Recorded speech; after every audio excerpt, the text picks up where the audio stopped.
కొన్నిసార్లు మనం తడబడతాం, కాని దేవుడు మళ్లీ లేవమని ప్రేమగా ఆహ్వానిస్తాడు. ఈరోజు మనం ఫిలిప్పీయులకు 3వ అధ్యాయం 13, 14వ వచనాలను ధ్యానిస్తున్నాం. ఫెయిత్లెన్స్ డైలీకి స్వాగతం. మన జీవితంలో కొన్ని క్షణాలు ఉంటాయి, మన గమనం నెమ్మదిస్తుంది, మన దృష్టి తప్పిపోతుంది, లేదా దేవుడు పిలిచిన దారిలో నుండి మనం వెనక్కి తగ్గిపోతాం. అలా జరిగినా పర్వాలేదు, ఎందుకంటే ఆయన కృప మనల్ని తప్పుపట్టదు. ఆయన ప్రేమ మనల్ని మృదువుగా తిరిగి ముందుకు నడిపిస్తుంది.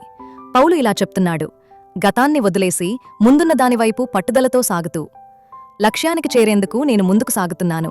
ఈ వాక్యం మనకొక ఆహ్వానం.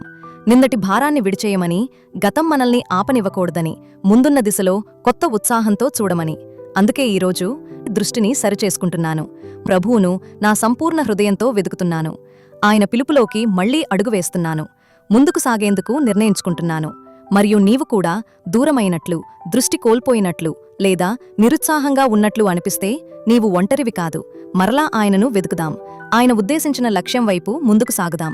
దేవా, నాలోని హృదయాన్ని శుద్ధి చేసి సన్మార్గంలో నడిచే ఆత్మను నూతనంగా కలుగజేయుము. కీర్తనలు 51:10.